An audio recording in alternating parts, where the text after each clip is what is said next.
हिंदू मुसलमान सिख वगैरह ईसाई अगर कोई था मतलब एक साथ रहते थे, मोहब्बत थी एक दूसरे के साथ, भाईचारा। तो ये भी कहते थे, हालांकि यहाँ मुसलमानों की उस वक्त भी तादाद ज़्यादा थी मगर फिर भी ये लोग कहते थे कि कश्मीर का सांप भी जहरीला नहीं है। यानी इतनी मोहब्बत थी लोगों में कि वो कहते थे कि कश्मीर का सांप भी जहरीला नहीं है। तकरीबन 10-12 आने में 5 किलो गोश्त मिलता था कीमा बनाकर। 12 आने, हाँ, मगर 12 आना किसके पास नहीं। 12 आने में आधा किलो गोश्त। हाँ बिल्कुल। ये प्राइमरी स्कूल में 5 क्लासेस हुआ करते थे। हाँ बिल्कुल। और 5 क्लासेस को एक उस्ताद पढ़ा रहा था। एक उस्ताद पढ़ा था, यानी कि हर क्लास में उसको 5 सब्जेक्ट पढ़ाने थे। बिल्कुल बिल्कुल। फिर 5 क्लासेस के 25 सब्जेक्ट उसको पढ़ाने थे। वो एक ही उस्ताद पढ़ा रहा था। मगर आज इसी प्राइमरी स्कूल में 10 टीचर भी है, 15 भी है, ये हकीकत है, 20 भी है। और बाद ऐसे स्कूल हैं जहाँ सिर्फ 4 या 5 बच्चे पढ़ते हैं। वही तो मैं बात कर रहा हूँ। 10 टीचर भी है, 15 भी है, 20 भी है प्राइमरी स्कूल में। मगर रोल 5 क्लासेस में 20 बच्चे, 5 क्लासेस में 15 बच्चे, बिल्कुल है, टीचर 20 है। बिल्कुल। यानी कि सरकार एक बच्चे को पढ़ाने के लिए बहुत कुछ कर रहे हैं। एक उस्ताद को बिल्कुल बिल्कुल 1-1 लाख 50-50 हजार पढ़ाने के लिए उसको दे रहे हैं।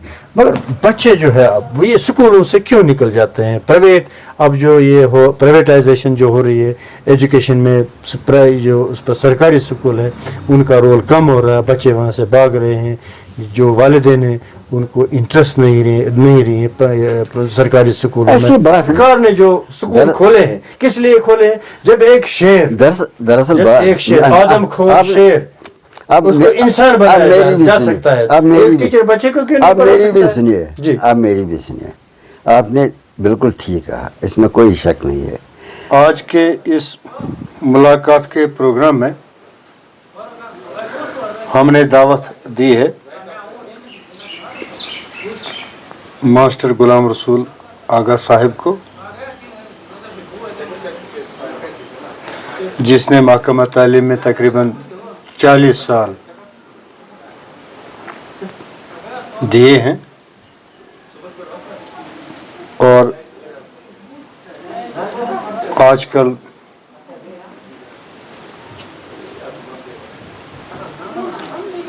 समाजी काम में बढ़ चढ़ कर हिस्सा ले रहे हैं। आगा साहब से बहुत कुछ हम जानना चाहेंगे, मगर सबसे पहले आगा साहब को हम ये गुजारिश करेंगे कि वो अपना मुख्तसर सा तारुफ दीजिएगा। आगा साहब।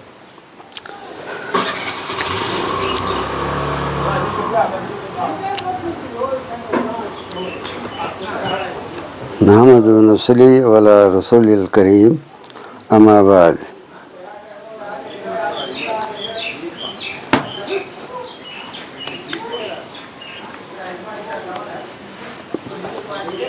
मैं बहुत ही शुक्रगुजार हूँ कि आपने मुझे अपनी स्टूडियो में बुलाया और मुझसे कुछ जानकारी हासिल करने की साई आपने फरमाई।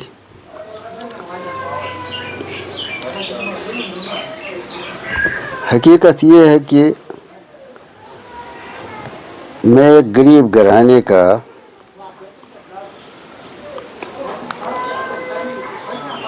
औलाद था और मैंने एक गरीब घराने ही में जन्म लिया।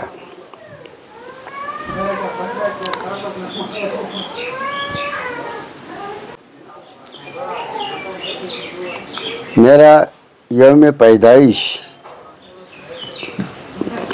22 अगस्त 1938 है। जब मैंने विलादत पाई तो उसके बाद تقریباً 10 سال تک میں کسی ادارے میں زیر تعلیم نہ تھا. میں نے اپنے باپ سے اصرار کیا. جب مجھے کچھ فکر ہوئی تو میں نے اپنے باپ سے اصرار کیا کہ مجھے آپ اسکول میں درج کیوں نہیں کرتے ہیں. تو وہ صرف یہ کہہ رہے تھے، یہ فرما رہے تھے کہ آپ چھوٹے ہیں، ابھی آپ اسکول کے لائق نہیں ہیں. بہرحال لے دے کے انہوں نے مجھے ایک مقامی اسکول تھا، پرائیویٹ اسکول تھا، اسلامیہ ہائی اسکول اس کا نام تھا، اس میں درج کیا. درج کروانے کے بعد میں برابر 8ویں جماعت تک اسی اسکول میں پڑھتا رہا. اس کے بعد میں نے 1956 میں، کوئی لگ بھگ 1956 کا سال تھا جب میں نے ہائر سیکنڈری اسکول، وہ اس وقت ہائی اسکول تھا، اس میں نے داخلہ لیا. وہاں 9th اور 10th کا امتحان میں نے پاس کر لیا. 10th کا امتحان میں نے 1957 میں پاس کر لیا. اس کے بعد چونکہ گھریلو حالات ٹھیک نہیں تھے، لہذا مجھے مجبور ہونا پڑا کہ میں کسی اسکول میں بحیث ایک استاد کے کام کروں. اس وقت مجھے ایک پرائیویٹ اسکول میں داخلہ لینا پڑا بحیث ایک استاد کے. ان دنوں تنخواہ بہت کم ہوا کرتی تھی. سرکاری اسکولوں میں جو تنخواہ تھی ایک ٹیچر کے لیے وہ صرف 48 روپے تھے، اور چونکہ یہ ایک پرائیویٹ اسکول تھا، انہوں نے مجھے پہلی تنخواہ جو دے دی وہ صرف 20 روپے تھی. اس کے بعد کچھ سال میں نے وہاں گزارے، اور وہ سال گزارنے کے بعد مجھے کسی دوسرے اسکول میں جانا پڑا. اس اسکول میں نے کام کیا تو وہاں کچھ یہی 25-30 روپے مجھے وہاں تنخواہ ملی. اس طرح سے مجھے مختلف اسکولوں میں جانا پڑا. میں ٹکی پورہ لولا بھی ایک پرائیویٹ اسکول میں چلا گیا، اور وہاں بھی میں نے صرف 1 مہینے کے لیے کام کیا. اور اس کی شاخیں سوپور میں بھی تھی، لیکن سوپور میں کوئی جگہ نہیں تھی، جس کی وجہ سے ان پرائیویٹ اسکول والوں نے مجھے ٹکی پورہ بھیج دیا. اور وہاں سے میں واپس آیا. پھر میں نے یہاں جو مرکزی اسکول تھا یہاں، اس مرکزی اسکول میں داخلہ لیا. بہرحال اس طرح سے تقریباً میں نے پرائیویٹ اسکول میں تقریباً 7 سال تک کام کرتا رہا. 7 سال کے بعد میں نے اس وقت آنرز بھی کیا تھا، اردو میں ادیب کامل کیا تھا، اور FA بھی پاس کر لیا تھا. ان دنوں میٹرک کے بعد FA ہوا کرتا تھا.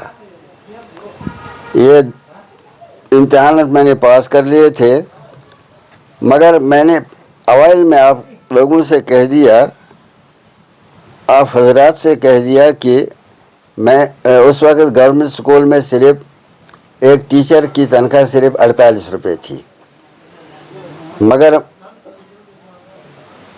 مجھے 3 انکریمنٹیں مزید اضافہ کر دی گئی، اور 66 روپیز مجھے تنخواہ مقرر ہوئی. اس طرح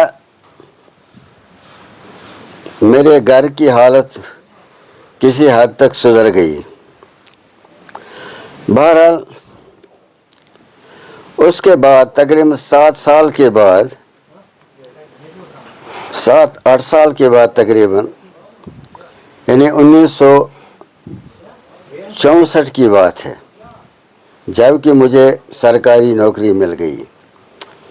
سرکاری نوکری کرتے کرتے میں نے 32 سال گورنمنٹ سروس کی. 32 سال میں بہت سارے بچے میں نے پڑھائے, ان کو زیور تعلیم سے آراستہ کیا, اور ان میں سے بہت سارے ایسے بچے تھے جو ڈاکٹر بن کر بھی آئے, ڈائریکٹر کے عہدے پر بھی کچھ فائز ہوئے, اور کچھ ایسے گھرانوں سے تعلق رکھتے تھے جو تاجر یافتہ تھے, تاجر تھے, تجارت کرتے تھے, لہذا تجارت کا ماحول ان کے گھروں میں تھا, لہذا انہوں نے ڈگری تو پاس کر لی مگر بی اے کی ڈگری یا بی ایس سی کی ڈگری حاصل کرنے کے بعد انہوں نے کسی ادارے میں کوئی نوکری نہیں کی, بلکہ وہ تجارت میں اپنے آپ کو انہوں نے مشغول کر دیا. اس طرح سے ایک بہت بڑی پود جو فارغ التحصیل تھی تعلیم سے, وہ اس وقت بھی جب کبھی مجھے ملتے ہیں تو بڑی پرتپاک انداز سے مجھ سے ملتے, اور اس کے علاوہ بعض ایسے بچے بھی ملتے ہیں جو ایسے بچے ہیں کہ میں حیران ہو جاتا ہوں کہ یہ کون ہے, لیکن وہ مجھے پہچانتے ہیں کہ آپ آغا صاحب نہیں ہیں. میں کہتا ہوں ہاں میں آغا صاحب ہوں. وہ کہتے ہیں کہ میں نے آپ سے تعلیم حاصل کی ہے, آپ میرے استاد رہ چکے ہیں. تو پھر میں معذرت کرتا ہوں کہ میں نے آپ کو نہیں پہچانا, کہ لڑکے بہت ہوا کرتے ہیں اور ماسٹر ایک ہوتا ہے, لہذا لڑکے تو اس کو پہچان سکتے ہیں مگر ایک استاد اس کو پہچان نہیں سکتا ہے کہ لڑکے بہت ہوا کرتے ہیں, بچے بہت, طالب علم بہت ہوا کرتے ہیں کلاس میں. بس اتنی سی میری زندگی, یہ پرائیویٹ اسکول سے لے کر گورنمنٹ اسکول تک 40 سال کی یہ زندگی میں نے صرف کر دی تعلیم پڑھانے کے لیے, تعلیم سے زیور سے آراستہ کرنے کے لیے بچوں کو. لہذا میری زندگی ایسے ہی گزرتی گئی, اور اس کے بعد بہت سارے بچے ایسے بھی آئے جو ریٹائرمنٹ کے بعد جو مجھ سے تعلیم حاصل کرتے رہے, میرے گھر آتے رہے, اور اس طرح سے انہوں نے استفادہ مجھ سے کیا. بس اتنی سی میری تھوڑی سی زندگی ہے. آغا صاحب کا ہم پروگرام میں آنے کا بہت بہت خیر مقدم کر رہے ہیں اور ان کا شکریہ بھی ادا کرتے ہیں. آغا صاحب, آپ کا جنم سوپور میں ہوا؟ ہاں بالکل. کس جگہ پر؟ سوپور ہمارے محلے کا نام تھا اس وقت خوشحال متو. خوشحال متو سوپور. ہاں سوپور ان دنوں بہت چھوٹا تھا. آج کل جس کالونی میں ہم رہتے تھے اس کالونی میں ہمارا گزر نہیں ہوا کرتا تھا, ہم ڈرتے تھے یہاں تک آنے کے لیے. بس گھر سے صرف 50 قدم تک ہم گھر سے جاتے تھے, 50 قدم تک. آغا صاحب, آپ کا جنم خوشحال متو سوپور میں؟ ہاں بالکل بالکل. یہ 1938 کا 1938 میں مہینہ اگست کا تھا. ہاں اگست کا مہینہ, 22 اگست مہینہ اگست کا تھا.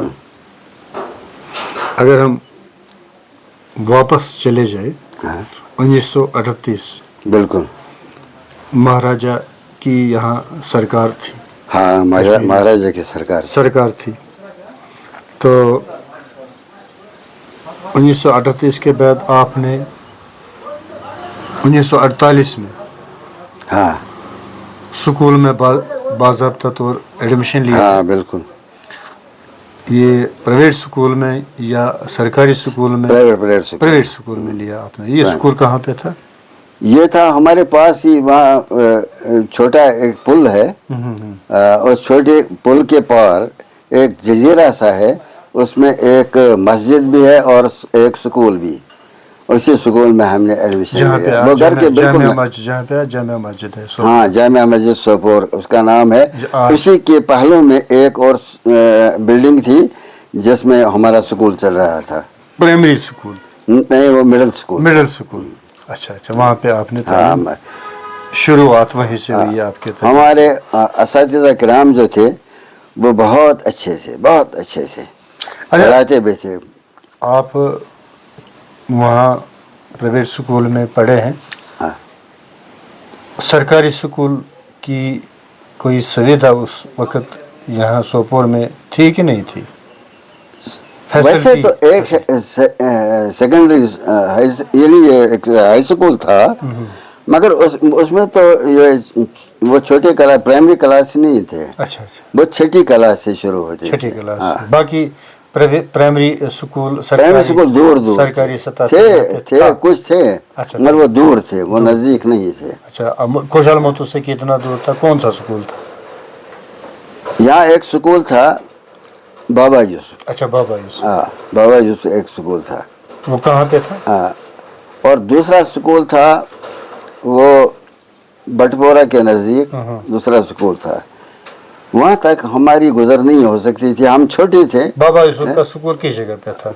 बाबा यूसुफ स्कूल जो था वो उसको बुगू कहते हैं। अच्छा, बुगू के पास। अच्छा, बुगू। हाँ, बुगू कहते हैं। उस इलाके में एक छोटा सा झील है, एक छोटा सा झील है, उसको बुगू कहते थे। और उस बुगू के पास वो स्कूल था। अच्छा। हाँ। यानी कि सोपोर में उस वक्त सरकारी सतह पर 2 प्राइमरी स्कूल हाँ थे, 2 ही थे, मगर दूर थे वो। आपके घर नजदीक तो यही प्राइवेट स्कूल था।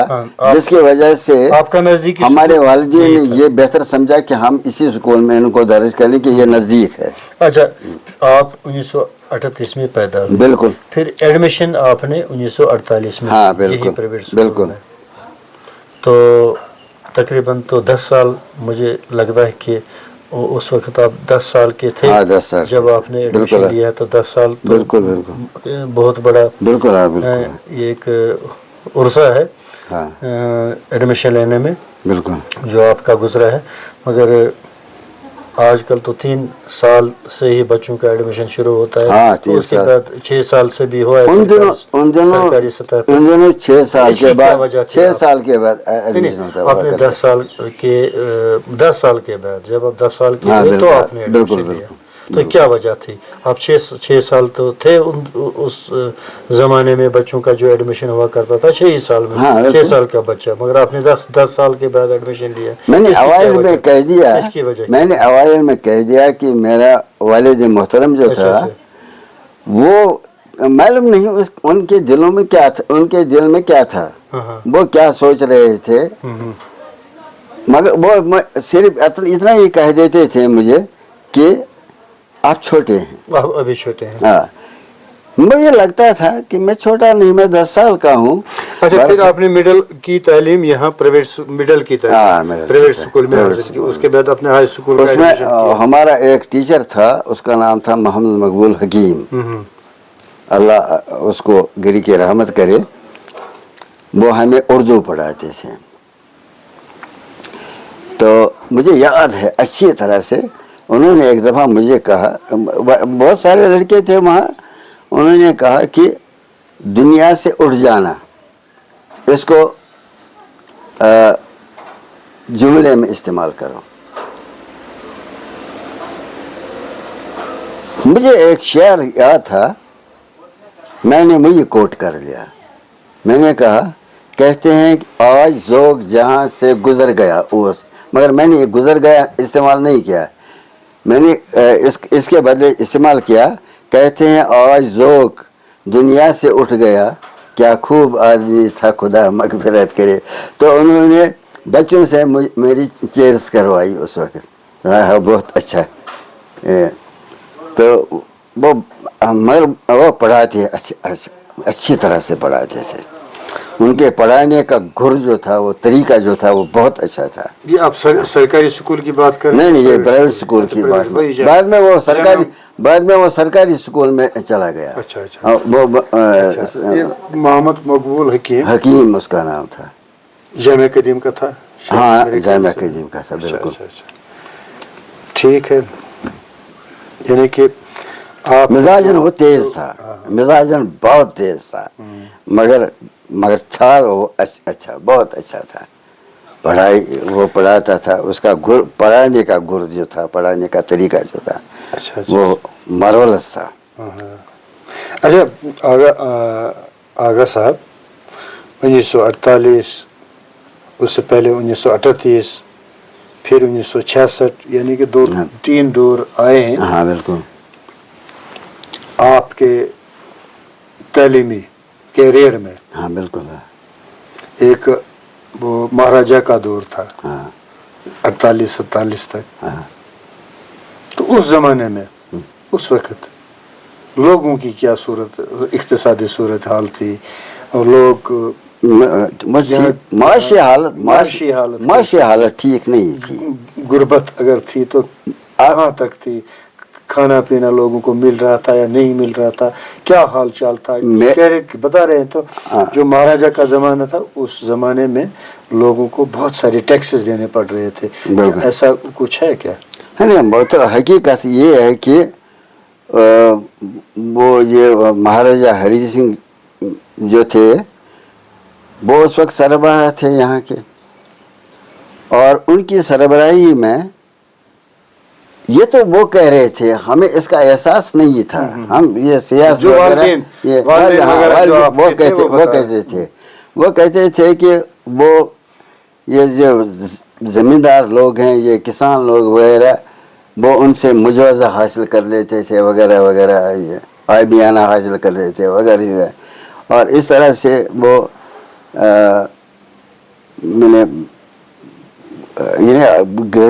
کسان لوگ جو تھے وہ قسم پرسی کی حالت میں تھے، یہ کہا جاتا ہے۔ تو دوسری بات یہ تھی کہ معاشی حالت ٹھیک نہیں تھی، لوگوں کے پاس پیسہ نہیں تھا، ان کی بری حالت تھی لوگوں کے پاس۔ یہاں اگر کوئی زمیندار شالی لے کر آتا تھا گھوڑے پر، تو کسی کے پاس 2-3 روپے نہیں تھے کہ وہ اس شالی کو خرید لیتا، وہ سارے سوپور کا چکر کاٹنے کے بعد واپس چلا جاتا تھا، اس کے 3-4 روپے کی میں وہ شالی مل جاتی، حالانکہ اس کو ہم کشمیر میں گنا کہتے ہیں، جو اس گنے میں شالی ہوتی تھی، ایک طرف بھی اور دوسری طرف بھی، دو طرفہ وہ شالی ہوتی تھی، اور اس میں تقریباً 6-8 ترک تقریباً اس میں شالی ہوتی تھی، مگر 8 ترک کے لیے 4 روپے یا 5 روپے کسی کے ہاتھ میں نہیں تھے، وہ خرید لیتا، لہذا وہ واپس چلا جاتا تھا۔ اسی طرح سے جو کسائی تھے، وہ کسائی لوگ قیمہ بناتے تھے، آدھ کلو گوشت کا قیمہ بناتے تھے، اور تمام سوپور میں چکر کاٹنے کے بعد بھی کسی کے پاس روپیہ نہیں تھا، وہ اس آدھ کلو گوشت کو خرید لیتا، لہذا وہ بھی چکر کاٹنے کے بعد واپس چلا جاتا تھا۔ یعنی ان دنوں حالات بہت خراب تھے، یہ تو ہم ان سے ہم تو چھوٹے تھے، ہم خود تو خرید نہیں سکتے تھے، لہذا وہ کہہ رہے تھے کہ ایسی حالت تھی، والدین بزرگ کہہ رہے تھے۔ بالکل۔ اچھا آغا صاحب، یہ جو دور تھا یہاں کشمیر میں، جو 48 سے پہلے کا دور تھا، यहाँ पे सनत नहीं थी, हिरफत नहीं थी, हाँ कारोबार की सनत हरफत का कोई आलम नहीं था। अलबत्ता कुछ लोग तो चादरें बुनते थे, कुछ लोग तो चादरें बुनते थे बस, या चटाइयों का वो जनाई की बुनाई होती थी। घरेलू, हाँ घरेलू जमींदार लोग बस हाथ से जो बस ये इतना कुछ बस। अच्छा, ये जो दौर था, जुलाही थे, वो चादर बुनते थे वगैरह, मगर वो भी थोड़े थे, ज़्यादा नहीं थे, जमींदार लोग थे। उनके पास पशु पालन तो हुआ करते ना है, वो पशुपालन के भेड़ों से ऊन वगैरह लेकर उसी से चादरें बनाते थे। अच्छा, ये जो दौर था,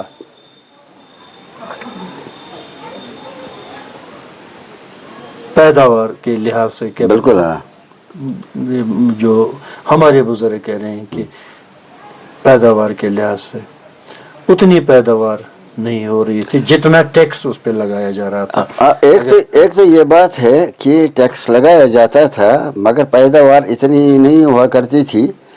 दूसरी बात ये है कि ज़्यादातर शाली यहाँ की पैदावार होती थी और गुंदम की थोड़ी बहुत पैदावार होती थी। गुंदम मक्की और मगर ज़्यादातर शाली की पैदावार होती थी गुंदम के मुकाबले में और मक्की के मुकाबले में। यहाँ उसको आजकल सोनावारी कहते हैं। सोनावारी में ज़्यादातर मक्की पैदा होती थी, वहाँ आबपाशी का कोई इंतज़ाम नहीं था।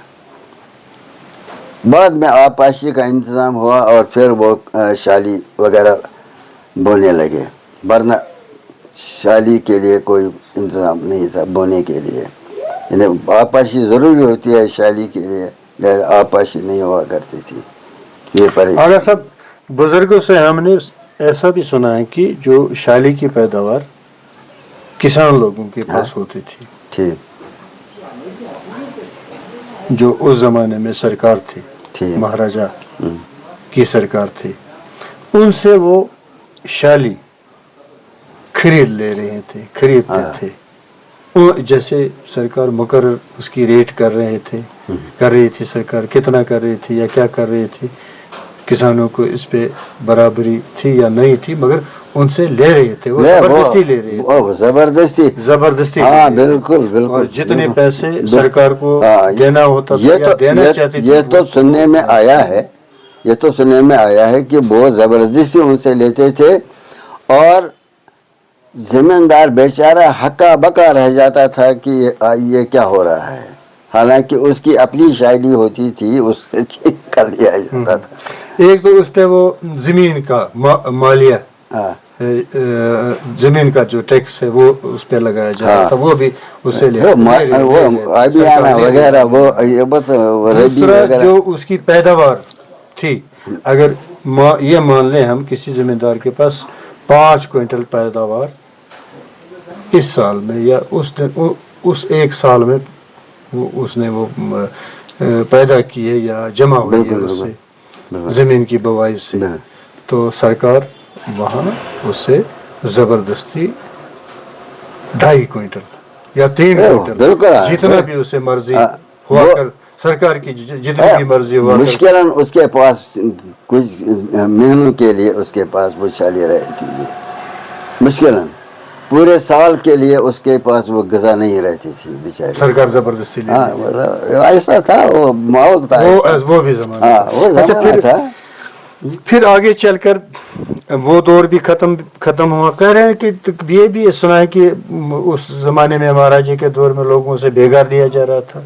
हाँ बेगार भी, ये हकीकत, जबरदस्ती बेगार, बिल्कुल जबरदस्ती बेगार लिया जाता था उनसे।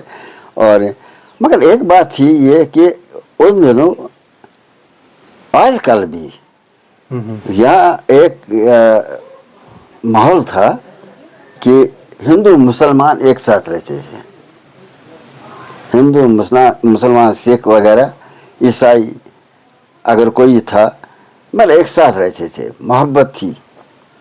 ایک دوسرے کے بھائی چارہ ساتھ تھا، بھائی چارہ تھا، محبت تھا۔ بھائی چارہ تھا.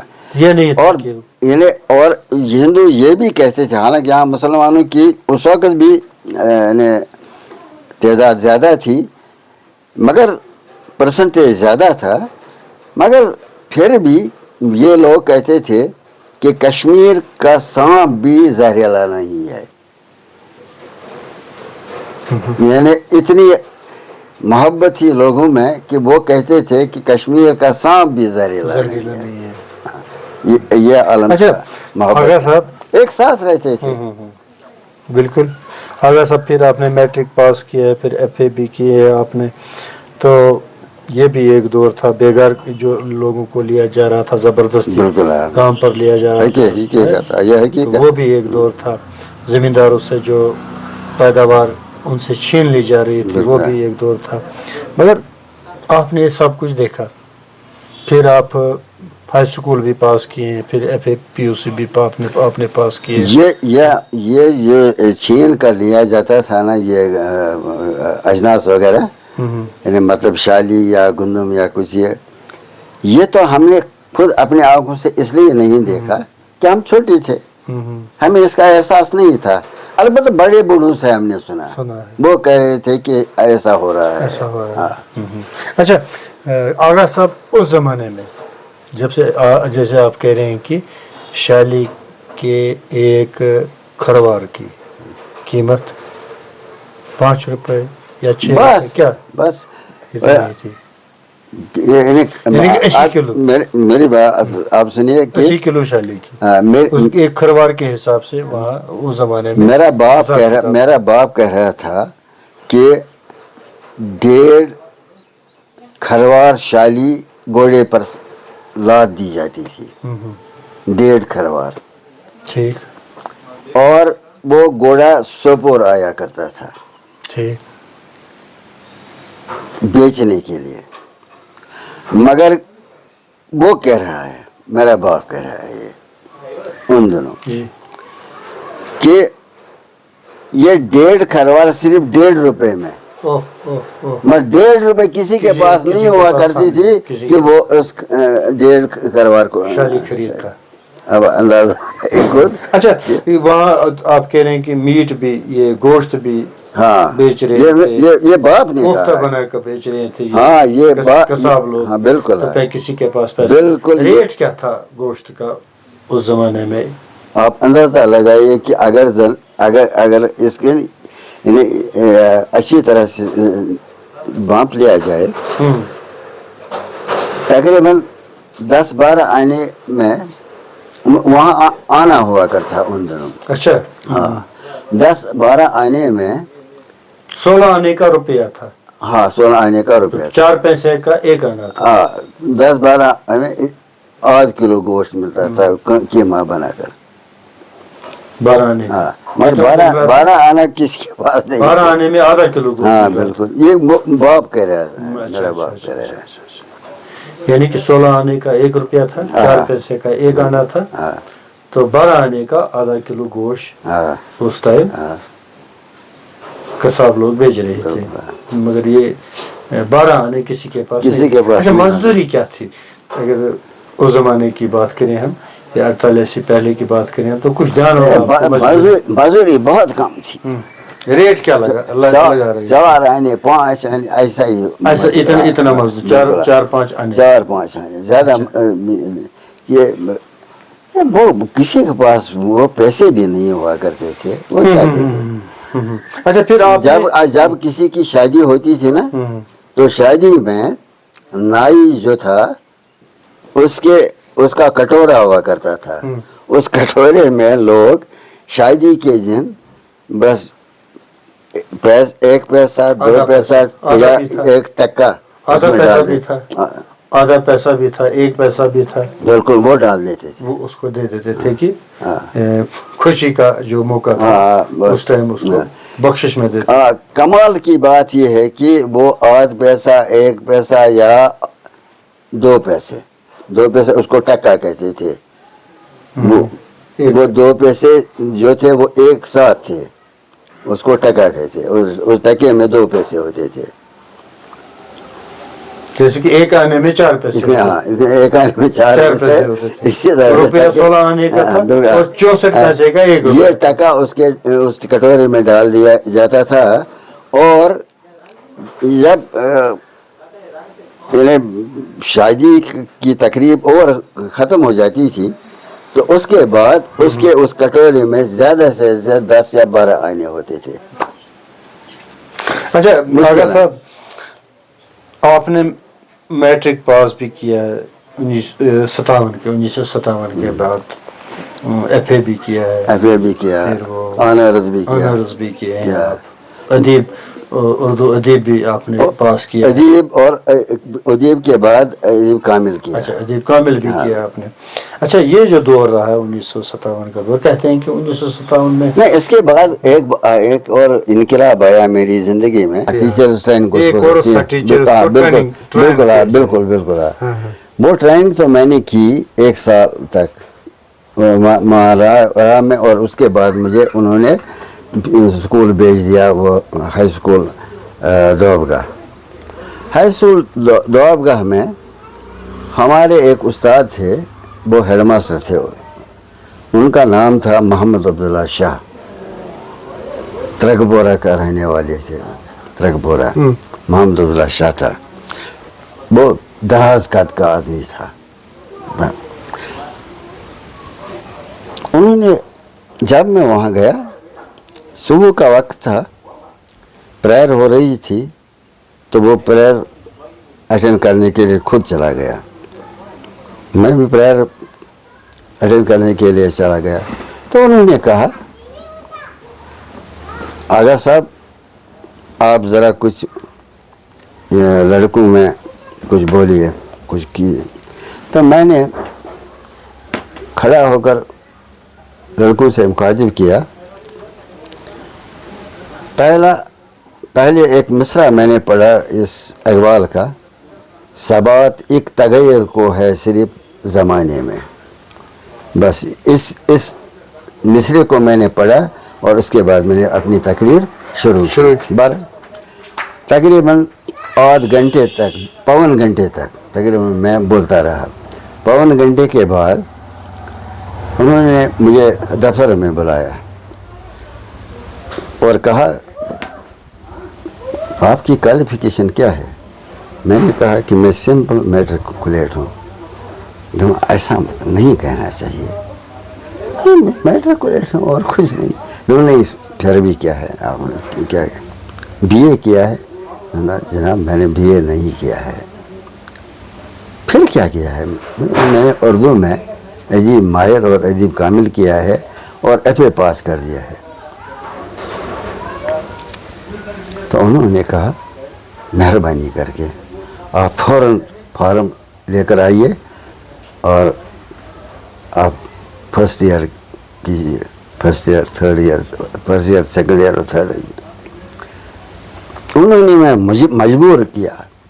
मैंने इम्तिहान, उसके कहने पर मैंने वो इम्तिहान दिया और फिर कहीं जाकर मैंने BA पास कर दिया, मगर उनकी वजह से। फिर ग्रेजुएशन आपने? हाँ, ग्रेजुएशन मैंने की, मगर उनकी वजह। कौन से साल की बात है ये? तो क्या मुझे, चलिए ठीक है। ये अच्छा, आप इतना कुछ मैं याद नहीं रखता। आप 7 साल आपने प्राइवेट स्कूल में बसित उस्ताद दिए? तकरीबन 7 साल। तो उसके बाद आप सरकारी स्कूल में फिर सरकारी तैनात हुए? बिल्कुल। और वहाँ मैंने 32 साल किए। ये कौन से साल में आप बसित उस्ताद सरकारी? 1964 में। तो आपकी सैलरी तो वो 66 रुपये मैंने कह दिया, 66 रुपये आपकी सैलरी लग गई। उसके बाद आहिस्ता 66 में। अच्छा, उससे पहले जो प्राइवेट स्कूल में आप काम कर रहे थे, तो उस वक्त आपकी सैलरी सिर्फ 66 थी। नहीं, प्राइवेट स्कूल में सिर्फ वो, मैंने कहा कि कभी कहीं 30 रुपए थे, कहीं 40 रुपए थे। आपकी क्या थी? आपकी सैलरी क्या थी? बस ये 30 रुपए 40 रुपए ज्यादा, इतना 30 रुपए 40 रुपए फिर सरकारी स्कूल में आकर के बिल्कुल 7 साल आपने दिए हैं प्राइवेट स्कूल में, तो फिर आ गए अब सरकारी स्कूल में, फिर आपकी सैलरी 66 रुपए। पहली जो तनख्वाह थी वो 20 की थी। अच्छा 20 रुपए। उसके बाद 30 और उसके बाद 40, बस यहाँ तक। अच्छा उसके बाद फिर 66 रुपए। अच्छा आपका गुजारा उस वक्त 20 रुपए 30 रुपए या 66 रुपए पर क्या हो रहा था? मुश्किल बहुत थे, यानी क्या कहूँ मैं, यानी मुझे कहते हुए शर्म आती है। उन दिनों हालात बहुत खराब थे। ये भी एक जमाना था। अच्छा, ये भी एक जमाना था। आगा साहब, आपने बहसियत शागिर्द भी रहे आप। हाँ, बिल्कुल, तालीम हासिल की आपने, शागिर्द भी रहे। बिल्कुल बिल्कुल। और शागिर्द से आप उस्ताद बने हैं। बिल्कुल बिल्कुल, उस्ताद भी बने, यानी आपने दोनों दौर देखे हैं। बिल्कुल, एक दौर शागिर्दी का दौर भी देखा और उस्ताद का, एक दौर उस्ताद का भी था। ये दोनों दौर बिल्कुल। शागिर्दी के जमाने में उस्तादों का जो रवैया था हाँ, बच्चों के साथ, वो कैसा था? एक बात ये है कि उन दोनों उस्ताद जो थे वो दिल से पढ़ाते थे। हकीकत ये है कि दिल से पढ़ाते थे। उन दिनों पैसे की लालच नहीं थी इतनी जितनी कि आजकल है। उन दिनों ऐसी बात नहीं थी। दिल से पढ़ाते थे। हाँ, दिल से पढ़ाते थे। वो बड़े मेहनती थे। तकरीबन रिजल्ट हाँ, बिल्कुल ठीक आ रहा था, हर एक बच्चा पास हो रहा था। बिल्कुल बिल्कुल। ना बात ये है कि आपने जो दो दौर देखे, एक ये कि आप शागिर्द थे, उस्तादों का रवैया आपसे बहुत ठीक था, आपको उस्तादों से कोई शिकायत नहीं थी। नहीं थी शिकायत कोई? नहीं। फिर आप उस्ताद हो गए, तो बच्चों को आपसे कोई शिकायत थी? बच्चों, मैं आपको ये अर्ज कराऊंगा कि बच्चे जो थे वो दीवाना होते थे जब उनको टीचर अच्छी तरह से पढ़ाता था। यानी एक उस्ताद को पढ़ाने का कोई अच्छा सा तरीका होना चाहिए। जब उस तरीके से वो बच्चों को तालीम दे तो बच्चे उसके गर्विदा हो जाते हैं, दीवाना हो जाते हैं उसके लिए। अगर वो तब्दील हो जाता है तो बच्चे रो पड़ते हैं अल्लाह की कसम कि ये ऐसा टीचर हमारे यहाँ होना चाहिए था, इसको तब्दील नहीं होना चाहिए था। मगर क्या करते, मजबूर था एक इंसान, एक ऑर्डर आया तो चला गया। अच्छा, ये हालत हुआ करती थी। बल्कि वो बच्चे फिर घर आया करते थे और वहाँ रोना धोना शुरू करते थे। वो मजबूरी थी, यानी कि फिर ये ऐसी बात जैसे मगर कोई उस्ताद ऐसा भी हुआ करता था जो कुर्सी पर बैठ कर पढ़ाता था। वो ऐसा इन्हें वो बोर्ड का इस्तेमाल, चाक का इस्तेमाल नहीं करता था। वो लगता था कि वो ज़बरदस्ती उसको स्कूल में उस्ताद के लगा दिया गया है। मगर अक्सर बेशतर टीचर जो थे वो काम करते थे। अच्छा, ये आप बहसियत शागिर्द, उस्तादों से आपको कोई शिकायत नहीं। फिर आप उस्ताद हो गए। हाँ, फिर आपने भी उसी तरह से पढ़ाया जिस तरह से उस्तादों ने आपको पढ़ाया, यानी आपने भी शिकायत का बच्चों को कोई मौका नहीं दिया है। मैं खुद सताई का कायल नहीं हूँ। मैं अपनी तारीफ आप करूँ, पढ़ाने की बात अगर आपको शिकायत, मगर हकीकत ये है कि अल्लाह की कसम मैंने कभी भी कुर्सी पर बैठकर नहीं पढ़ाया है। मैं हमेशा बिल्कुल खड़े होकर बोर्ड का इस्तेमाल करते हुए पढ़ाया करता था। ये हालांकि ये खुद सताई है, ये ठीक नहीं लगता है। अच्छा आगा साहब, जब ये 1938, 1948, फिर 1964, 66, 57, अगर हम पहले 10 साल की बात करेंगे, सोपोर में किसी के पास बिल्कुल कोई गाड़ी वगैरह थी? नहीं नहीं, किसी के पास नहीं थी। गाड़ियाँ थी। ये 38 से 48 की बात मैं कर रहा हूँ। उस ज़माने में, उस ज़माने में एक ऐसी हालत थी कि जो टीचर्स हुआ करते थे, हमारे टीचर्स जो हुआ करते थे, हम शागिर्द थे, वो टीचर्स बेचारे पैदल जाया करते आया करते, पैदल जा रहे थे, पैदल आ रहे थे। चाहे उनकी ड्यूटी किसी सरहद पर हो तो वो सिर्फ पैदल जाया करते थे या आया करते थे। फिर वहाँ डेरा ले करके वहीं पे रहा करते थे। बिल्कुल बिल्कुल ऐसी बात थी। ऐसी अच्छा, बात थी। सोपोर में किसी के पास कोई गाड़ियाँ थी, गाड़ियाँ प्राइवेट कुछ गाड़ी थी, जैसे कि प्राइवेट मोटर वगैरह उस जमाने में प्राइवेट गाड़ियाँ कुछ थी, मगर वो तो उन लोगों के पास थी जो कुछ अमीर थे लोग। कितनी गाड़ियाँ थी सोपोर में? एक दो? मसलन यहाँ उन दिनों अगर मशहूर थे, मसलन त्रम्बू खानदान था, बुल्ला खानदान था, अनम खानदान था, और ये सब ताजिर पेशा लोग थे। ये उनके पास गाड़ियाँ थी? हाँ, उनके पास गाड़ियाँ थी। अच्छा, हाँ, अच्छा। बाकी गाड़ियों के बगैर। तो ख्वाजा समद पंडित साहब? हाँ, उसके पास वो तो था, वो मतलब जंगल का काम करता था। उसके पास गाड़ी थी? बाद में उनके पास भी गाड़ियाँ थी। अच्छा, अच्छा। हाँ, वो मतलब यानी कि कुल मिलाकर सोपोर में 3 या 4 गाड़ियाँ थी। हाँ, बस ऐसा मोटर, यानी जो कुछ लोग थे, अमीर लोग थे, जिनके पास पैसा था, वो उनके पास गाड़ी। गिने चुने लोग थे, वो गिने चुने लोग, बिल्कुल। अच्छा, चले ठीक है।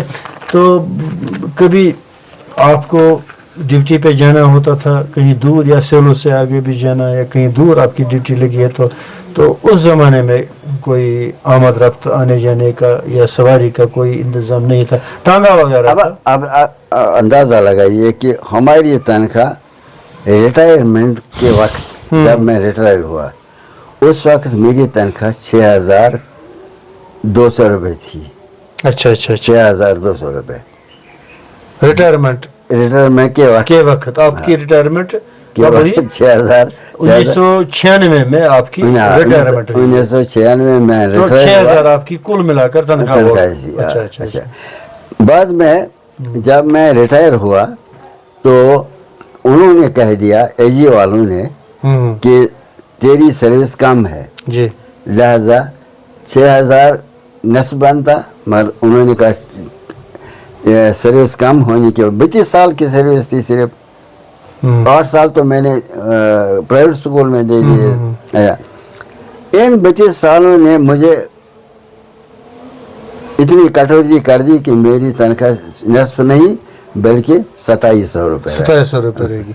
ये अकाउंटेंट्स जनरल ऑफिस से आपका एज बार लग गया। हाँ, तो वहाँ पे आपकी तनख्वाह कम हुई रिटायरमेंट के बाद। आपको अगर लेना था तो हिसाब जो लीगली आपको 3,000 लेने थे। 3,000 से ज़्यादा, 3,000 से ज़्यादा लेने थे, मगर आपको 2700 रुपये रिटायरमेंट के बाद आपको पेंशन मिल रही है। तकरीबन 400-500 रुपये कम। अच्छा, 500 रुपये अभी मिल रही है आपको पेंशन? नहीं, उस वक्त कम हुई है। कम हुई है, मगर पेंशन अब मिल रही है ना? हाँ, पेंशन इस वक्त कितनी मिल रही है? यही तो बात है ना कि इस वक्त ऐसा हुआ कि बाद में मेरी तनख्वाह तकरीबन 9,000 बन गई, और उसके बाद फिर रिवीजन हुआ। रिवीजन के बाद तकरीबन 15,000, और उसके बाद फिर रिवीजन हुआ, फिर 21,334 रुपये। 21,334 रुपये, ये तो मेरी बेसिक पे है। बेसिक पे मतलब ये रिटायरमेंट के बाद जो 7th पे 6th पे बिल्कुल जो इम्प्लीमेंट लागू हुआ, उसके हिसाब से आपका पेंशन भी बढ़ गया। अभी कितनी ले रहे हैं आप पेंशन? यही तो कह रहा हूँ मैं कि ये 21,334 रुपये जो ये बेसिक है, बेसिक पर मुझे उन्होंने उस वक्त के मुताबिक ये महंगाई बता मिलता है, वो उस पर चढ़ा देते थे। बस अलबत्ता जब मैं 80 साल का हुआ तो गवर्नमेंट ने मुझे 20 रुपये महंगाई बता दिया, और 20 रुपए की वजह से मेरी तनख्वाह तकरीबन 26,601 रुपए, 26,601 रुपए बेसिक बन गया वो। अब कितना ले रहे हैं? अब ना फिर उस पर आज हम 34% लेते हैं महंगाई बता, और मेडिकल लेते हैं 300 रुपए। आज मैं तकरीबन 34,000 साढ़े पेंशन ले रहे हैं। उस जमाने की मैं बात कर रहा हूँ जब प्राइमरी स्कूल में 5 क्लासेस हुआ करता था। बिल्कुल। और 5 क्लासेस को एक उस्ताद पढ़ा रहा था। एक उस्ताद पढ़ा था, यानी कि हर क्लास में उसको 5 सब्जेक्ट पढ़ाने थे। बिल्कुल।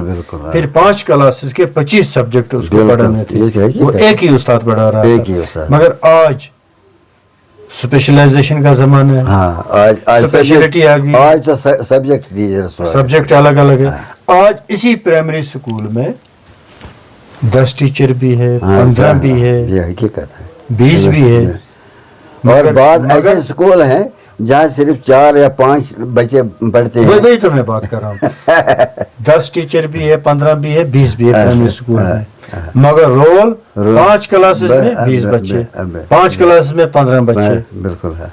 टीचर 20 है। बिल्कुल। यानी कि सरकार एक बच्चे को पढ़ाने के लिए बहुत कुछ कर रहे हैं। एक उस्ताद को बिल्कुल 1 लाख 50 हजार पढ़ाने के लिए उसको दे रहे हैं। मगर बच्चे जो है अब वो ये स्कूलों से क्यों निकल जाते हैं? प्राइवेट, अब जो ये हो प्राइवेटाइजेशन जो हो रही है एजुकेशन में, जो उस पर सरकारी स्कूल है उनका रोल कम हो रहा है, बच्चे वहाँ से भाग रहे हैं। जो वालिदैन हैं उनको इंटरेस्ट नहीं रही है सरकारी स्कूल में। ऐसी बात नहीं है। दरअसल बात ये है, लोग ये समझते हैं कि गवर्नमेंट स्कूल में टीचर नहीं पढ़ाते हैं, मगर ये गलत है, ये हकीकत नहीं है।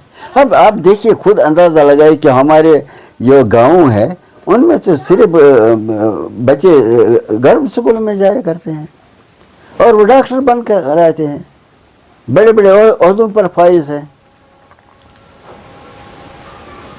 ये तो सिर्फ वहम है और कुछ नहीं है। पढ़ाते हैं, टीचर्स पढ़ाते हैं। अच्छा आगा साहब, ये आप अपने ज़माने की बात कर रहे हैं कि टीचर पढ़ाते हैं। अभी कोई 6-7 महीने की बात है, बारामूला में एक स्कूल है, उसका रिजल्ट गवर्नमेंट स्कूल है, मैट्रिक 10वीं जमात का स्कूल है, उसका रिजल्ट 0 आ गया। 0 बिल्कुल आ गया। हकीकत है। और टीचर जो वहाँ टीचर जो वहाँ बहुत मामला आगे बढ़ा है। आप देखिए, टीचर जो वहाँ लोग ये कह मैं अर्ज करूंगा, वो नहीं पढ़ा रहे हैं। ऐसी बात नहीं है, ऐसी बात रिजल्ट 0 की बात नहीं। ये तो मैं कहने जा रहा हूँ, वालिदैन उसको घर पर पढ़ाने की कोशिश नहीं करते हैं। वालिदैन तो जब गवर्नमेंट स्कूल में बच्चे को भेज देते हैं, बस वो उसको पढ़ाते नहीं है। इसके लिए वालिदैन भी जिम्मेदार हैं, और वो वालिदैन भी जो एक ढाल बच्चे को स्कूल भेजते हैं मगर एक अच्छे बच्चे को स्कूल नहीं भेजते हैं, उस गवर्नमेंट स्कूल में नहीं भेजते हैं। लिहाजा एक उस्ताद ही उसके लिए जिम्मेदार। मतलब एक उस्ताद जो है उसके पास 30 बच्चे हैं, 30 बच्चे हैं उसके पास। हर एक को वो कितना अगर 52 घंटा भी उसको मिलेगा पढ़ाने के लिए। एक क्लास में 30 बच्चे हैं, एक बच्चे को कितने मिनट मिल जाएंगे, और उन मिनटों में वो क्या करेगा? लिहाजा वो लेक्चर देता है और बोर्ड का इस्तेमाल करता है वगैरह ये। मगर बाद में अगर वो वालिदैन उसको ये घर पर उसको कहते कि क्या पढ़ा है, हम पढ़ाएंगे वगैरह का, वो भी वहाँ मेहनत करते, तो बच्चे में कुछ सलाहियत पैदा हो जाती। सिर्फ एक टीचर पर ही निर्भर करना ये तो मेरे ख्याल में ठीक नहीं है। एक टीचर को मुर्द इल्ज़ाम ठहराना मेरे भाई ये जाती है। इसके लिए वालिदैन भी जिम्मेदार है ना, वालिदैन जिम्मेदार हैं इसके। वालिदैन को भी चाहिए कि वो बच्चे की खबरगिरी करें। अगर सब यहाँ हम ये बात कर रहे हैं जो आसूदा हाल लोग हैं,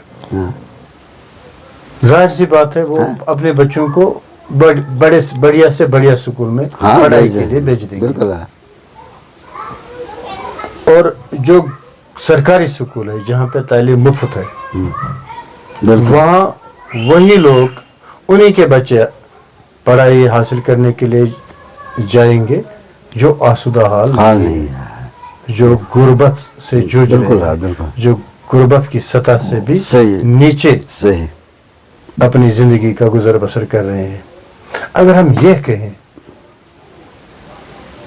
کہ میں نے سکول سرکار نے میرے کو سکول دی ہے بچوں کو پڑھانے کے لیے, تو میں یہ کہوں کہ جو بچہ ہے وہ ایلیجیبل نہیں ہے, وہ ایسا نہیں ہے کہ میں اسے پڑھاتا ہوں وہ تعلیم لیتا نہیں ہے, میں اس سے تعلیم دیتا ہوں, اس کے باپ کی ذمہ داری ہے. باپ کسان ہے, اس کو پتہ نہیں ہے. ایک زمانہ یہ تھا کہ جبری جو تعلیم ہوا کرتی, سرکار نے کمپلسری بنائی تھی بچوں کی تعلیم کا, زبردستی لے آ رہے تھے بچوں کو سکول میں پڑھائی کے لیے. اگر میں یہ کہوں کہ یہ بچہ ہے یہ پڑھ نہیں سکتا ہے یا ٹیچر اس کا ذمہ دار نہیں ہے, میں ایک چھوٹی سی آپ کو بات بتاؤں. میں یہ نہیں پہلے اگر سر میری یہ بات پہلے آپ کو ایک چھوٹی سی بات بتاؤں. جنگل میں بہت سارے جانور ہوتے ہیں, ایک شیر بھی ہوتا ہے بہت خطرناک ہے, ہاتھی بھی ہوتا ہے کتنا خطرناک ہوتا ہے. شیر آدمی کو ایک سیکنڈ میں کھا سکتا بھی ہے. بالکل. ریچھ بھی ہوتے ہیں نا. بالکل. تو آپ یقین کریں گے یہ کہ یہ شیر جو ہے اگر اس کو ماسٹر استاد پڑھائے گا تو یہ انسان سے بھی زیادہ کام کر سکتا ہے.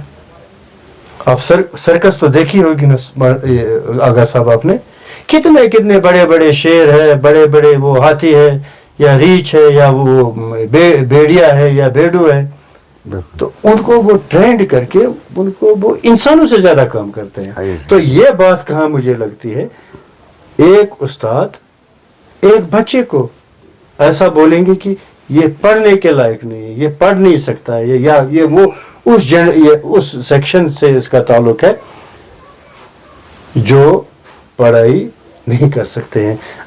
آسودہ لوگوں کی بات ہے, چھوڑیے.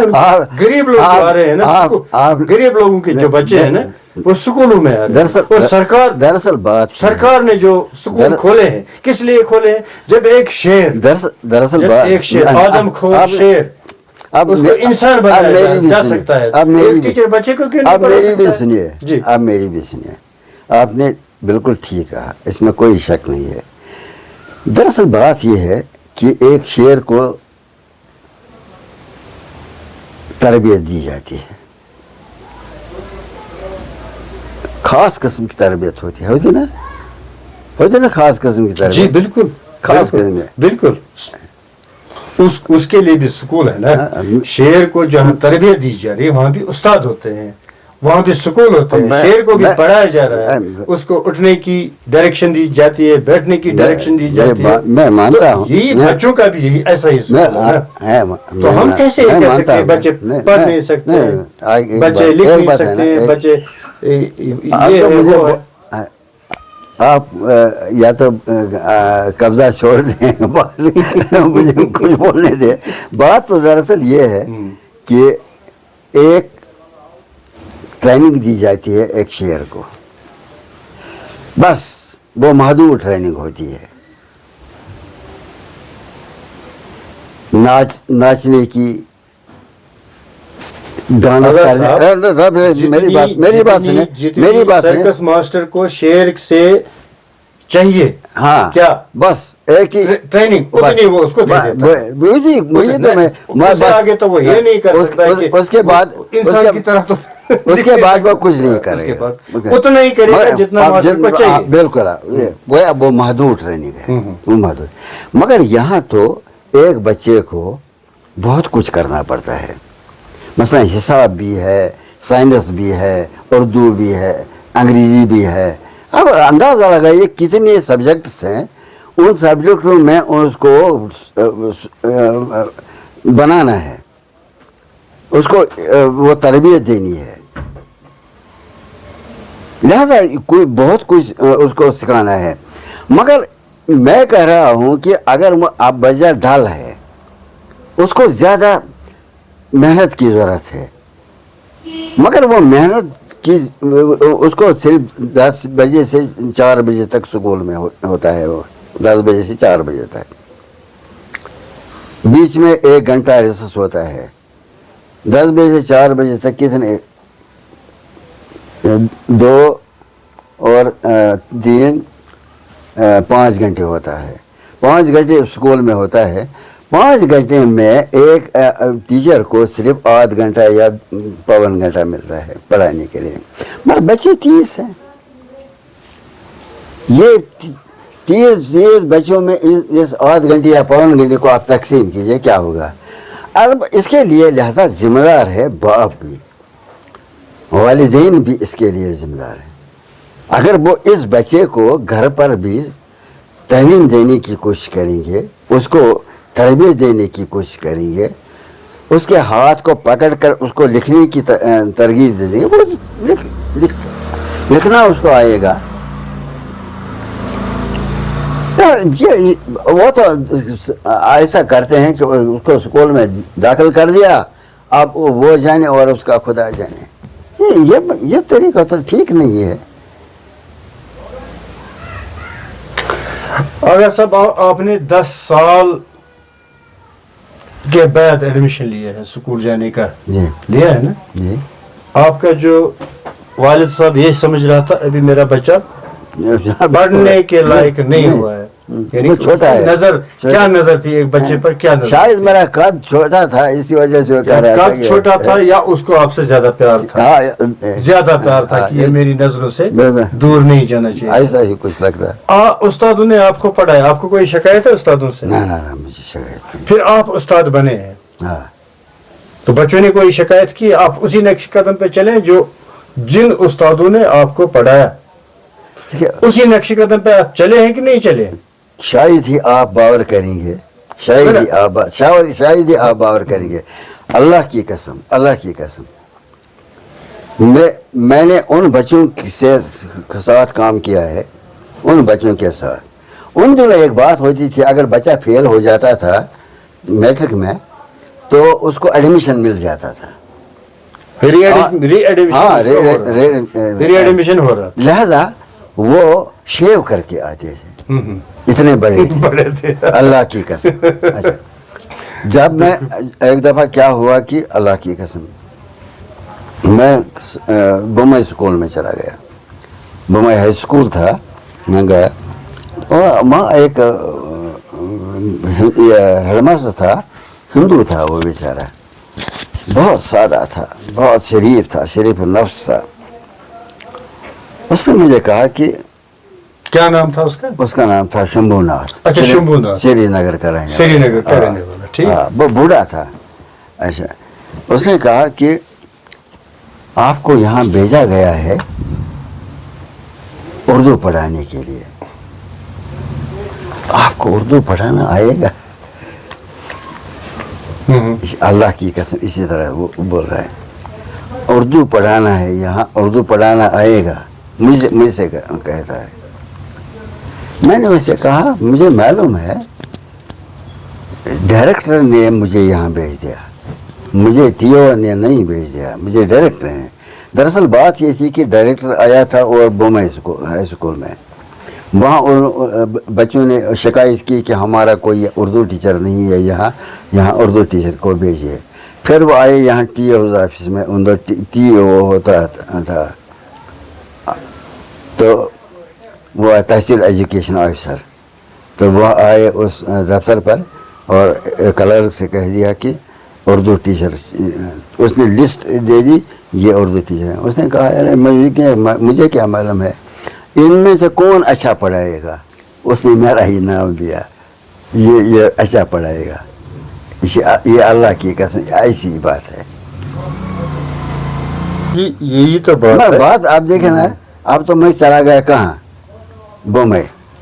آرڈر نکلا، یہ کوئی معمولی بات نہیں تھی. ڈائریکٹر نے آرڈر ایشو کیا تھا तो मैं चला गया बम्बई। जब मैं वहाँ पहुँचा तो शंभूदास जी ने कहा मुझसे कि यहाँ उर्दू पढ़ाना आएगा? हाँ, मैं आएगा, मुझे इसीलिए तो भेजा गया। ये तकरीबन 1966 की बात है। 1966 की बात है तकरीबन। अच्छा, बहरहाल उसने कहा कि मालूम है आपको? मैंने कहा क्या? वहाँ तो बड़े लड़के हैं, बड़े बड़े लड़के हैं 9th में और 10th में। मैंने कहा कोई परवाह नहीं, आप बिला वसवास रहिए। अच्छा, फिर मैं चला गया वहाँ। जब मैं 9th में चला गया तो वहाँ तकरीबन 90 बच्चे थे, 90। फिर जब मैं क्या कहते हैं इसको 10वीं में चला गया तो वहाँ बराबर 95 बच्चे थे, 95 बच्चे। जब मैंने उनको पढ़ाना शुरू किया वो इतने मुतासिर हुए, यानी वो इस तरह से खामोशी से बैठते थे कि अल्लाह की कसम उनके सरों पर जानवर भी बैठ सकता था, इतने खामोश हुआ करते थे। चुपके से मेरी तकरीर सुनते थे और मैं बोर्ड का इस्तेमाल करता था चुपके से। हालांकि मैं उनसे भूना था, बिल्कुल छोटे कद का था। जब मैं स्कूल में दाखिल हुआ तो मैंने कहा उनको बैठ जाओ, उन्होंने कहा हम पहले ही बैठे हुए हैं। मुझे लगा कि ये अभी खड़े हैं, यानी ऐसी बात हो, इतने बड़े थे वो, बेंच पर बैठे हुए थे। ऐसी बात है कि मुझे लगा कि ये शायद खड़े हैं और मैंने कहा कि बैठ जाओ। और मैं कहा हम बिल्कुल आगा साहब, ये सूरत हाल थी। मगर पढ़ाने का तरीका होना चाहिए, ये तो ये बात है। मगर वो बड़े थे, छोटों के साथ छोटा बनना पड़ता है और उनका हाथ पकड़ना पड़ता है। हाथ पकड़ कर हम उनको लिखाई सिखा सकते हैं।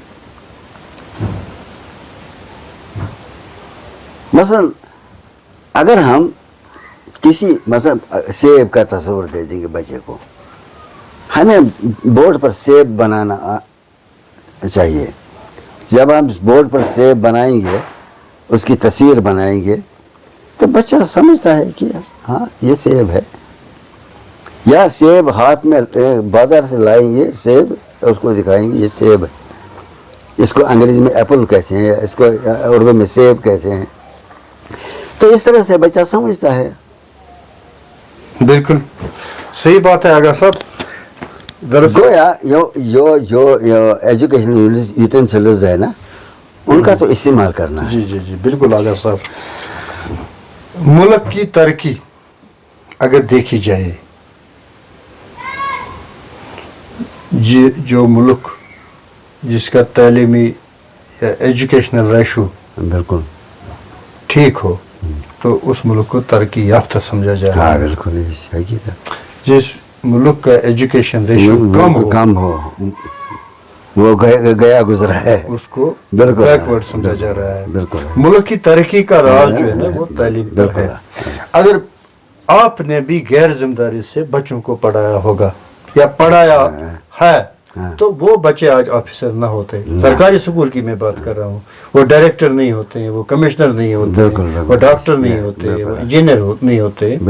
यानी कि जिस ईमानदारी से आपने पढ़ाया और जो जिम्मेदारी आप पर सरकार ने रखी और जिसके लिए आपको उजरत मिलती है, मिल रही थी, वो जिम्मेदारी आपने बराबर निभाई, जिसका नतीजा ये निकला कि आपके जो पहले वाले उस्ताद थे जिन्होंने आपको पढ़ाया, उनका पढ़ाना आप मेरे सामने है। एक उस्ताद बनकर आए हैं बिल्कुल, बिल्कुल। और आपने जो पढ़ाया तो जनरेशन आप मेरे सामने है। वो प्रोडक्शन है, प्रोड्यूस ये डायरेक्टर बन एजुकेशन के डायरेक्टर बने, वो बने या बने। एक मिसाल मैं दे दूंगा। यहाँ एक डॉक्टर है, वो आयुर्वेदिक डॉक्टर है, उसने बम्बई स्कूल में पढ़ा, सरकारी स्कूल में। सरकारी स्कूल, बिल्कुल सरकारी स्कूल। वो वो मेरा शागिर्द रह चुका है।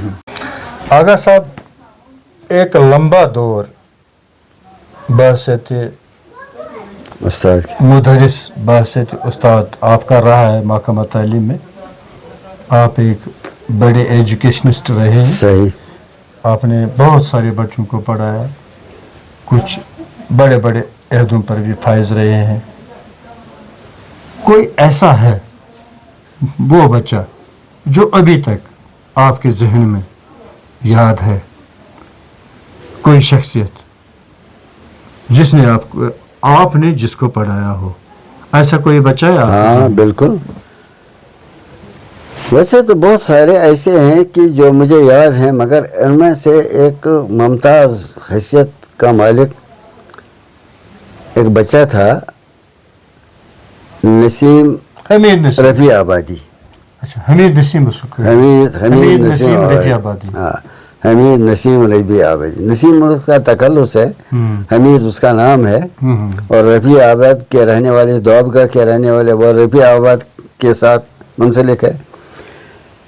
वो उस वक्त दोआबगा हाई स्कूल में पढ़ते थे और 10वीं जमात में पढ़ रहे थे। क्योंकि बच्चे तकरीबन 50-60 बच्चे वहाँ 10वीं में पढ़ते थे, तो उनमें से ये एक बच्चा ऐसा था जो जिसको उर्दू के साथ बहुत लगा था। उन दिनों मैंने जबकि पढ़ाया करता था, इस बच्चे को मैंने टैलेंटेड, कुछ ऐसा समझा कि ये टैलेंटेड बच्चा है। मैंने उसको बाद में ये समझा कि शायरी क्या होती है, कैसी होती है, किस तरह से रदीफ क्या होता है, काफिया क्या होता है, वज़न क्या होता है, ज़मीन क्या होती है, ये सब कुछ मैंने उसको सिखाया था। तो वो कभी कभार तुकबंदी करते थे। बाद में वो 10वीं जमात पास करने के बाद यूनिवर्सिटी गए, और इसके बाद उन्हें मुख्तलिफ तालीमी मनाजिल तय कर दिए, और PhD करने के बाद इस्लामियात में उसने PhD की, और फिर वो कश्मीर यूनिवर्सिटी में बेस्ट एक प्रोफेसर के काम करने लगे। उन्होंने एक किताब लिखी, अदाए इज़हार की तमन्ना। उस किताब को उन्होंने मेरे नाम ही मंसूब कर दिया। अच्छा, हाँ, आपके नाम से मंसूब किया। यानी इसका मतलब यह है कि उसको नसीम रफ़ी आबादी। हाँ, और इसका मतलब यह है कि उन्होंने दरअसल मोहब्बत का इजहार किया, और ये समझा कि दरअसल ये उर्दू की जो दीन है, ये मुझसे उन्होंने हासिल की है। हाँ, तो ये उसका इजहार, ये मोहब्बत का इजहार था, ये मोहब्बत का इजहार था, किताब को ही आपसे वाबस्त किया है। बिल्कुल। तो ये हमीद नसीम रफ़ी आबादी थे, जो बहुत अच्छा हैंसमुख बच्चा था, बहुत अच्छा स्टडीज में PhD की है कश्मीर यूनिवर्सिटी में, बिल्कुल बहसियत HOD इस्लामिक स्टडीज में काम कर रहे हैं। अच्छा, जिन बच्चों को मैंने प्राइवेट स्कूल में पढ़ाया वो यहाँ आए, इसी कमरे में आए, और उन्होंने यहाँ मकालात पढ़े।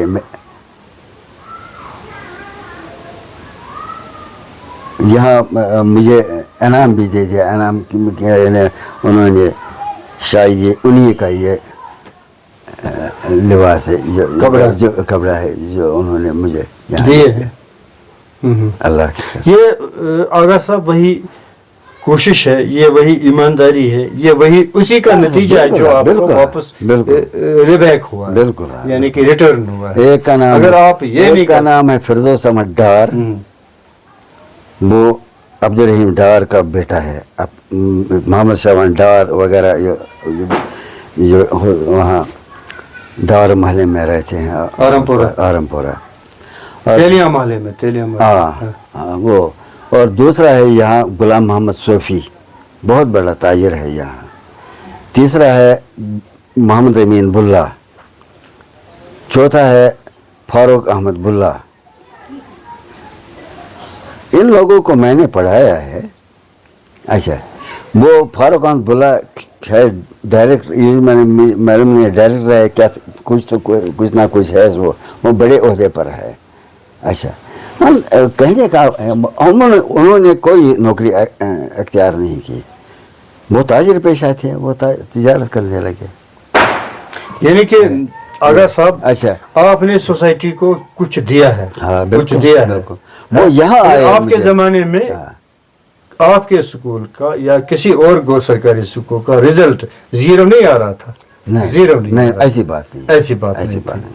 मगर आज जब आप 40 रुपए या 60 रुपए या 70 रुपए तनख्वाह ले रहे थे या सैलरी ले रहे थे, आज यही मेरा उस्ताद 1.5 लाख भी, 2 लाख भी, 2.5 लाख भी ले रहा है।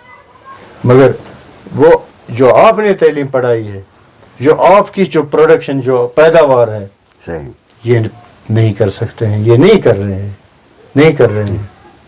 अच्छा, उसकी भी एक खैर वजह है। चलो चलिए ठीक है, क्योंकि अकाउंटेबिलिटी है नहीं सरकारी डिपार्टमेंट में अकाउंटेबिलिटी आज नहीं तो है। जबरदस्त अकाउंटेबिलिटी है।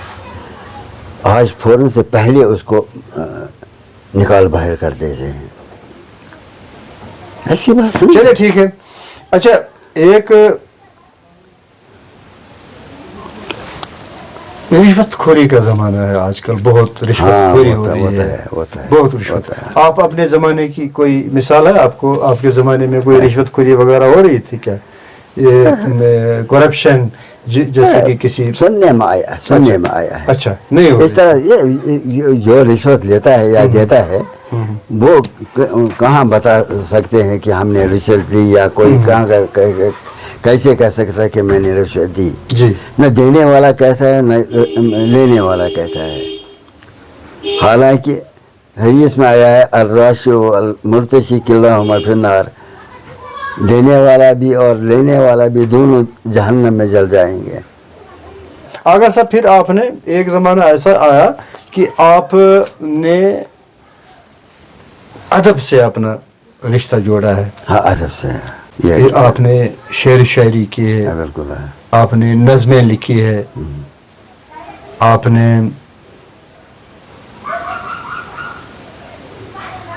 नसर भी लिखे हैं। नसर तो मैं, अच्छा, नसर नहीं लिखे हैं। अच्छा, या अफसाने लिखे होंगे? न अफसाना लिखा है, अच्छा। न कोई नसर तो लिखा ये है। आपका जो अदबी दुनिया से आपका जो दरअसल बात ये ये थी, किस तरह से हुआ? दरअसल आपका बात अदबी ये दुनिया थी में कि यहाँ जो ये कुछ शोरा हजरात थे सोपोर के, वो एक जगह जमा होते थे, मैं भी उनकी महफिल में जाया करता था। तो वो कुछ गज़लें पढ़ते थे, कुछ नज़में पढ़ते वगैरह, मैं सुनता था। इससे मुझे शौक़ पैदा हुआ और मैं भी कभी कभार गुनगुनाने लगता था। मेरे पास एक किताब थी, वो चोरी हो गई। अच्छा अच्छा, किसी ने ले ली। अच्छा, अल्लाह ताला बेहतर जाना किसने ले ली, वो थी। तो फिर मैंने कान पकड़ लिए, मैं आपको नहीं करूँगा, ये वजह। अच्छा आगा साहब, कोई बेहतरीन इशारा आप हमें सुनाइए जो आपने अपनी ज़िंदगी में, जो आप समझते हैं ये सबसे ज़्यादा, जो आपके जो ये शेर है कीमती सरमाया है। कोई 2 शेर सुनाइए अपनी। हाँ, अपने बिल्कुल। दरअसल बात है कि हमारे यहाँ सब दिन सफ़ी हुआ करते जी। थे। वो थे पहले टीओ सोपोर, फिर बन गए वो बारामूला में ये एजुकेशन ऑफिसर थे, फिर वो डायरेक्टर थे, एजुकेशन के डायरेक्टर। तो मैं उनके पास जाया करता था कभी कभार।